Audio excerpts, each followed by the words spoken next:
Hey guys, welcome to episode number 16 of Suits and Sports. And joining us today, we have a guest all the way from Portugal. He is a National Series case panel chair at the Football Association, and he's currently a trainee lawyer at Almeida DS and Associates. It's Mr. André Costa. Hi, sir. How are you? Hi, nice to meet you all here. Thank you for having me, and let's get it done. We are witnessing a So, classmate reunion here between Subhrajit and André, we sir. we were a classmate. Like we were not the classmate. We were the notorious mate. So basically, we have some group of students which were the notorious ones. So we were the Andre is our leader in that case. Andre was there. Jason was there. They were the leaders. So then we are the soldiers. No, yeah, we all lead, and you can forget about Francisco, yeah, because we were you were in our English classes, don't you? Yes, yes, we are like Christine, right? Yeah. It was it. And she called us the twins, Portuguese Right. Twins, yeah. So it's something, right? Like in our Northern trend, we are saying like before from an international background, from whichever country you are from, there is a compulsory English class. And in that class, I don't want to say many things which happened in that class that should be behind the scene. Right? Yeah. So yeah, we started like that. So Andrew, once again, welcome from India. And so as you know, like in India, like sports law is very niche area. And now I think people are a little bit getting inclined towards the sports law. Yeah. So as you are a very prominent young lawyer and you are dealing with something new fact in sports law, so it is a better to understand from your view, like, so it will be a helpful for our students also, right? So what they have to do, how they can get the platform and all. So that's the reason we have invited you. Yeah. So because you are working so closely with this thing, and I have seen how you are progressing, because I don't know to say them once again. So let's start. So Ryan will be the moderator. Ryan is the moderator, basically. He's the assistant editor here. Yeah. So Ryan, it's on you now. So Andre, sir, my first question to you is: you worked on you're very experienced when it comes to sports law. So could you share us like a few experiences in regard with your job, which you've done recently? So yeah, for example, I'm not that experienced. My career as like 2 years and a half, but I'm trying to be a reference in this area that it's still a niche, like Subhrajit said before. And for example, at the Portuguese FA, I started as a disciplinary officer. So I will be the guy that sanctions clubs and football agents. And when I talk about agents, I talk about managers, players, and so on. And we sanction them. That was my first job there at the FA, sanctioning people, being the bad guy. Then I started after a year and a half, I started doing my training, my bar training there as a trainee lawyer, and that I would appear before the arbitral tribunals, because here in Portugal we work differently than in England and possibly in India and in other countries, because, for example, and that I have some experience, because like you said, I share some panels there at the FA, and being the FA, the organization that governs football, when they sanction the players and the clubs, they can't appeal, for example, to a tribunal, to an administrative one. You can only rely on judicial review, and it happens sometimes, and it's very difficult to happen. And we can only appeal the costs of a process to the TASCAS, to the Court of Arbitration for Sport in Switzerland. Here in Portugal, we do things differently. Since 2015, we established an arbitral tribunal just for sports. So we have every sport. The mainly sport that goes to dispute is sanctioned wise is football, because it's the most famous sport in all over the world. And we had canoeing, futsal, and tennis, and so on, taekwondo, for example.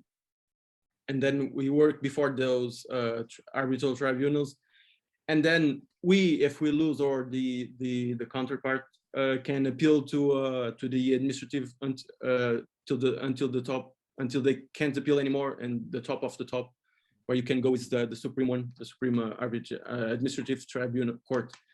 So I mean, we at the FA, most of the cases that we dealt with was relating to supporters' behavior in the stadium, like very lights and exploding stuff, and chantings, like discriminatory chantings, and call someone. Yeah, I'm not going to to tell the names here, but those type of offenses. And the other one is like freedom of expression ones, because they always try to realize the clubs, for example, or the agents that get sanctioned by saying things to the referee. They always try to rely on the freedom of expression and to go to appeal the decision, but the jurisprudence that we have, that we, I mean, the Supreme doesn't give them reason, and we end up winning those cases. Yeah, and then I have DFA that I'm with first, and I'm still with the Nottinghamshire Football Association since 2019, since I was there at the Nottingham Trent University on the LLM, and then I mean, I did good, I think. And Fraser, that was the responsible there at the time at the Nottinghamshire FA, went to the FA to work as a regional disciplinary officer, and then now as a senior discipline manager. And he brought me up to the FA, and now we deal with those discrimination and offenses against match officials. I received today 3 non-personal hearings to do, written reasons, and I have another hearing on the 20th and 9th of next week, which is about an offense against a match official. So we deal with those more serious cases. And yeah, this is the experience that I have so far. Nothing great, but it could be worse. So I'm grateful to have been given this opportunities, especially in the FA, at the FA, because I'm being a Portuguese one, and sometimes my panel members, like the shares that I work with, the other wing members, they always ask me where I am, and when I say I'm in Lisbon, oh, are you really in Lisbon? Yeah, I'm in Lisbon, and they never believe. I think that I'm probably the only Portuguese one there at the FA, so that's pretty cool. Yeah, I don't know if I answered your question or not. I think I deviate a little bit, but it was up to the point. It was most needed answer we got here. So André, another question from my side, like you have seen everything, right? Like you have started the sports law course and all. So just I want to ask you one thing, like you are from a Portuguese nationality, right? Now you have studied it from UK. So how that was impact in your career, like the degree from another part of UK, and now you're working in, because both football federation are different. Yeah, I mean, so how does that? No, that helped me very much, because I can tell you right away, if I didn't go to Nottingham Trent, I wouldn't be at the FA. That I can guarantee you 100%. But when I was like Ryan is at the moment, searching for courses to see which one will be most suitable to you. For example, we have Panoplia. We have a lot of courses in the world. You have the most, I think that the most famous, if I can say that way, are our that we went, NTU, and we have the Spanish one at ESD too. And when I chose the NTU one, that was because of it, because I wanted to learn. And like I said to Ryan before, the UK have a very intense sports culture, because, for example, in Portugal, we don't have sports law. It's like we have football law, because we don't do much of other sports. And then in the UK, you do it. And that was one of the main reasons that led me to to apply to the NTU sports law course. And I mean, and it's like I said, it's helped me a lot because I wouldn't have the opportunity to work with the FA, and I want to learn about English law too, because we studied together, me and Subhrajit. Like we study international. We had a module with Simon Boyce that was UK and international perspectives, and we had one before that was sports regulation, and we studied the contractual relationship between the FA and its members. And I think that helped me a lot in my career, because at some point in the future I want to go back to the UK and work there in a law firm.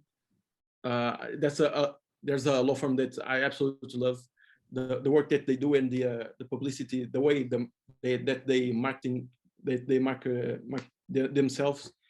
That is Morgan Sports Law. I don't know if you are aware, but there's others there's others. And here in the FA Serious Case panel, I've worked with pretty good chairs too, like Queen's Counsel and Silks, and I'm always learning with them to be able in the future to go back in the UK. And if I didn't take the NTU sports law course, I wouldn't have the foundations, to go back to the UK, because I would know nothing about British law, so English law, common law, whatever you want to call it. So yeah. So now a little bit like you are now sitting in Lisbon and the Euro is there, so going on. So we all know you are supporting Portugal itself, right? I have no question on that. So if we say like regarding that, so we have seen something happen when this was now becoming a trend started by Cristiano, removing the sponsorship, right? So it was somewhere like removing sponsorship. Okay, you are supporting, you are not supporting. That's your different view. But according to the football regulation also and the FIFA regulation, you can't remove this sponsorship from the board, right? Any type of sponsorship which is given by FIFA. So what's your view? What's your call in that? Is whether that is a clever move by Cristiano, because already I think there will be a national something going to be happen, like fine or something going to be happen. So what's your view in that? Without supporting Cristiano, giving your own view, cannot be being a supporter of a Cristiano. I know you are a Cristiano fan. Yeah, I have to be, but I am regardless. But we are talking about those issues about Coca-Cola, and then it was Lukaku or Pogba then did the same with the Pogba, and then we had an Ukrainian one too that put the Anakin the bottle there. I mean, if you are aware, Cristiano was he participated in a Coca-Cola commercial in the past. So I mean, those are the sponsors of the Euro, because if they weren't, they wouldn't be there. I mean, if I was in Cristiano's shoes, I wouldn't mess up with those sponsors, because that's it's like a contractual relationship between UEFA and those sponsors. And when Cristiano Ronaldo did what he did, we all saw the consequences of those acts, because Coca-Cola lost like 4 billion in the value of their stocks. If I'm not wrong, I don't get anything about stocks. I mean, those are just. I don't know if Coca-Cola is going to in the near future going to work with Ronaldo again. But I mean, I don't think that he needs Coca-Cola to survive. He have other sponsors. If that was a good attitude of Ronaldo's, it's probably not, because those weren't their sponsors. But I mean, in the opinion, he may thought that okay, I'm here doing the press conference, and I have those Coca-Cola bottles in front of me, so they are associating my image with those with the Coca-Cola company, and so he thought that he was entitled to take those bottles off the table to disassociate his image as a professional athlete with Coca-Cola. I don't know. I'm not an expert on sponsorship or anything like that, but I probably wouldn't do it, because I mean, it's like I said before, those are sponsorship deals that UEFA does, and we that's the competition. When we enter into a competition that's ruled by UEFA's rules and regulations, we have to comply with them. And being those sponsors, UEFA sponsors and not Cristiano sponsors, I think that he has to respect all the brands, being the brands bad for your health or not. That's those are my thoughts on that issue. So, but I drink water. I don't drink alcohol. So just and not just after what Cristiano did. I didn't drink alcohol before, so I didn't got influenced by Cristiano, so yeah. So that's really so to our viewers out there, if you think Ronaldo should, do you think Coca-Cola should work with Ronaldo or not? Mention that in the chat box. We would definitely love to hear your opinions on that. So moving on.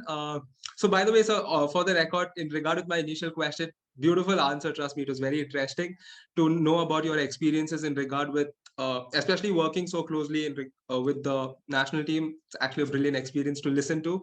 I'm pretty sure you would have had a wonderful time. So the question I have to you is, now you're from a country like Portugal, and you've noticed, and we've all noticed as to how the football, like for some time, Portugal was not among the top teams, and right now they're at the top. So what is the atmosphere like? Like when there is a match day, what is happening in your country? What is happening around? If you look outside the window, what's happening? Yeah. We since we had Scolari as our national manager, he established some time of culture, of sportive culture. And we have, if you look out of the window, you see our flags, Portuguese flags, hang down, and to show support to our team. I mean, we are Portuguese. We have Latin blood in our veins, so we are very intensive in relation to our teams, not only in football but especially football. And if you go back to 2016, we didn't expect to win because we didn't play like much. But I mean, if you tell me, if you put it this way, you don't play like much in these Euros and you win it, I'll take it, because what matters is to win. France didn't do it. We did it for them, although they won the World Cup after. But I mean, we are Euro. We must be the longest Euro champions because due to COVID they have to postpone. So we are Euro champions like since 2016, and we still believe that when we draw Germany, France, and Hungary.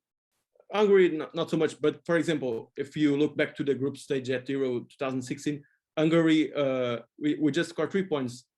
We draw the 3 games, and Hungary went through the group stage in first place, so they are not such a bad team.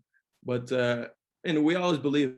And for example, my friends, if I go now into Instagram, all of them are trying to buy some tickets and are booking flight trips to Seville at the moment. So we and I had a ticket to go to watch Portugal France in Budapest on the 23rd last week.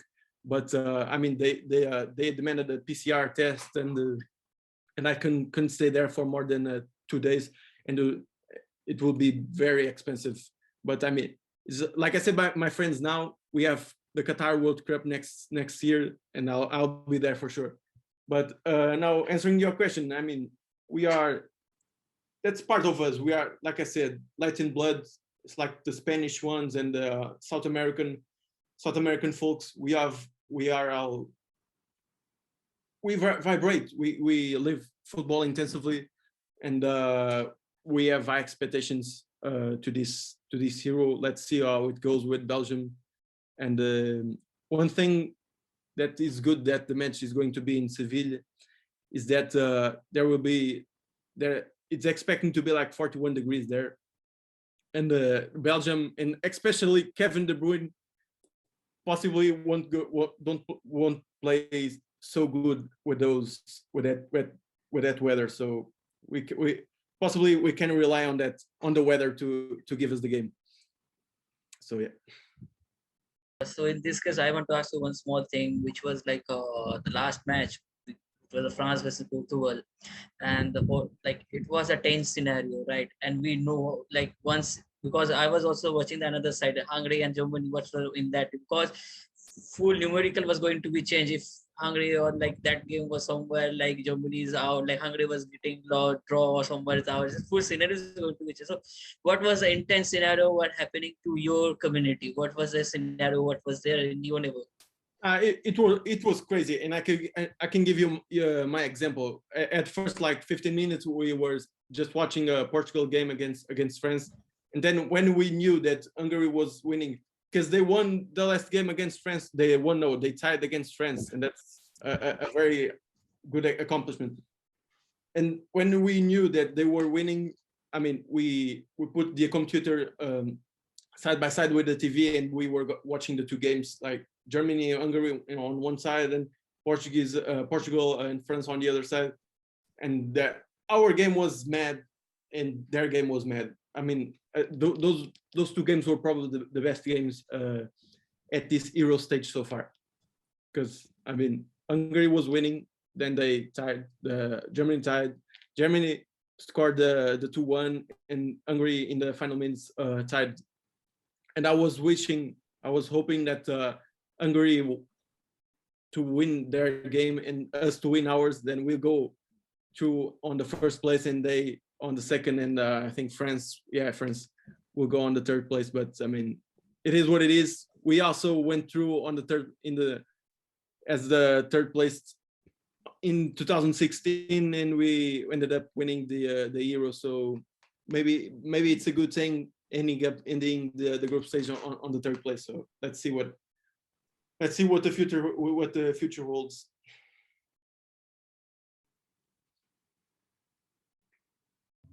I think, Subhrajit sir here is a German fan, so I think even they would have had so I'm pretty sure you also had a lot of tense moments because you guys were down twice in the game. Tell me I'm not wrong. Yeah, we scored the first one, penalty. I mean, we scored two penalties, Ronaldo. We scored the penalty, then on the final minutes, injury time, 45 plus 2, they scored. I think Mbappe dived. Benzema scored. Benzema scored the second one. The first one was a penalty, but scored by Benzema, but was a dive, Mbappe's dive, because that isn't a penalty nowhere in the world.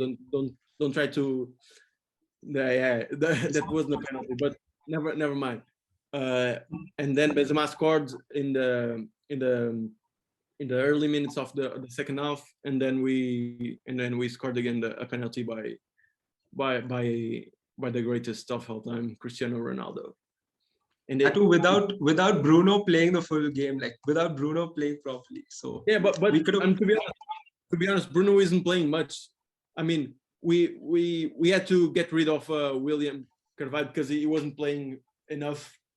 We lost the Germany the game against Germany because of our midfield, because our midfield wasn't answering the expectations. And when you put Renato Sanchez, you I don't know if you saw the game, but for example, Jon Goretzka, he's a big guy. Since he went to Bayern Munich, he became a big guy, and then he went shoulder to shoulder when Renato, and Renato sit down Goretzka. So you see the difference when we have William and Renato in that game, and we could saw the difference in this game, because he's very intensive all the time. He goes back forth, recovering balls, passing to the forwards, and I mean, I think that it was the man of the match. But yeah, actually, another thing, like Germany match, if you see different way, is something like the two most, like the center back of Portugal also playing for Germany itself. See, normally defender doesn't get a chance to score a goal, so he got a chance to score a goal. Yeah. So his own goal is also a goal, right? He also scored a goal. So Portugal has scored for themselves also, for other team also. We scored 4 goals. The result should be 4-2 to Portugal. We scored 4 goals. Ruben Dias scored the own goal, and the other one was Rafael Guerreiro that scored the other own goal. So yeah, I mean, it's that kind of games, like for example the 7-1 that Germany win against World Cup, right? Brazil. Brazil, yeah, they won us in the World Cup, I think, for one. Yeah, World Cup in Brazil. The Brazil World Cup in Brazil, they was destroying Brazil. I mean, those are games that happen, and they are things, details in the game that lead to those type of scores. And we scoring those 2 on goals. But to be honest with you, if Ruben Diaz and Rafael Guerreiro didn't score the goal, the Germany forward would score the goal because it was right there. So it will be a goal anyway. But I mean, for the history, we scored 4 goals. They only scored 2 goals. So. And now I would take you a little bit towards the academic side, because suddenly it came in my mind because you're the right person to answer this. So mostly students nowadays think like getting a sports law, right? A master in sports law will be helpful. Obviously, it will be helpful to getting a knowledge in the laws of regarding sports. But also there some of the students have a question in their mind, which is like before getting a master in sports law, will that be helpful, or getting a BBA in sports management or a LLB, like undergraduate degree in sports law? So this, some people have a confusion on that, because see, for me, I have done international trade law, then I am now in sports law, right? So yeah, no, though it's a combination of both. It helped me in certain bit, like a commercial law, trading law can be helpful with sports law. So you also know the market and all, it's very helpful. But some people have a concept like they will be not that much establishing themselves because they don't have an undergraduate degree in sports law or in sports management. So what's your view in that? I mean, for example, in Portugal, we don't have any masters like NTU or ESDE. We don't have any LLMs masters in sports law per se. What we have, and we have a lot, like 5 or 6 courses. It's post-graduation courses, which, I mean, I don't recommend, because it's like they are structured in a seminar like they have a concept like seminar like and a conference, and you don't have that face-to-face interaction with your teachers, and you don't have to submit papers, you don't have to study, you don't have to open a book and study to really comprehend and learn sports law. What the only thing that you have to do is submit a paper, submit a final paper, which will be evaluated, and then you will have your grade, your course grade. I mean, I studied law, and my degree was like general law. I had criminal law, corporate law, all of that, labor law, all of that, and I didn't do anything of sports law. I didn't have any course, not even an optional course of sports law in my LLB or in my degree, in my bachelor's degree. I thought about doing some workshops. I did one workshop in relation to sport justice. It was just about our administrative courts and our arbitral tribunal, sports tribunal. I mean, it was cheap. It was much. I learned a little bit. I didn't learn much. But what I recommend, and sometimes I get asked those questions too, but what I recommend is that if you really want to get into sports law, forget about the post graduations, forget about those micro or like 6 months or 2 months course, sports law course, and go and put yourself into a master's degree, because I think that we'll get the most of it. I don't think that those type of courses, the post-graduation courses like the 3 months would be any good for you if you want to really go and work in this area. I mean, if you want to go and work in this area, go to the big ones, go to the ones that we will learn the most about sports law, either more British law, more UK centralized like we did in NTU, or more generally international like you have at ESD. And that will be my recommendation, because I think that it's a waste of time and money, those courses. I mean, you can have then, after you do your master's, like those complementary courses, because you aren't teach all about sports. You wasn't, nobody is going to be teach all about sports law in our master. In NTU I wasn't, and in ESD I think that they weren't too. And then you can do those complementary, like I did. I mean, I studied an NTU sports law, and then I did a complementary course at with FIFA, the FIFA sports arbitration course, like 3 months ago. That was just about the Court of Arbitration for Sport, its jurisprudence and its rules, its procedure, and that's a complementary course that I think that they should do, but not before they take an LLM or a master's degree. Yeah. So that was really insightful, and definitely it's going to help a lot of us out there, especially in especially like the way Subhrajit framed that question. That's a very true fact, and I think this will answer a lot of questions and doubts, and it will help a lot of candidates to choose a clear path. So thank you, sir. So right now I would also take we're running short of time, so I'd like to take this opportunity to firstly thank you so much. Before I extend my gratitude, I would like to ask your former classmate itself to give you another vote of thanks. So, André, André, once again, thank you. So for coming, coming this, you have given your time in this weekend, and as the corona situation is working, so this also helped us to get in touch once again after a long period of time, because I know even our convocation is getting delayed and delayed, even we don't know will we meet, but this corona somewhere we are getting in touch, and thank you for your interviews, and thank you once again, thank you André, thank you for having me. Yeah. So it's so always a pleasure. Meet you again. It's always a pleasure to see Subhrajit. I miss those games, those football games with you, my friend. No, that will be soon. We'll start maybe someday after this corona get over, and if we meet again somewhere, there will be another match.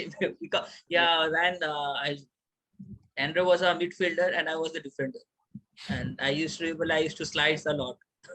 And Andre and Francis used to don't, oh my bro, don't slide, no killing. So once again, thank you, Andre. Thank you. Andre, sir, a request. Could you tell our viewers in Portuguese to like, share, and subscribe? Like, share, and subscribe. So in Portuguese, please, por favor, metam gosto, partilhem e subscrevam o canal. Muito obrigado. Thank you. Yeah, that's it. Once again, thank you so much, sir. All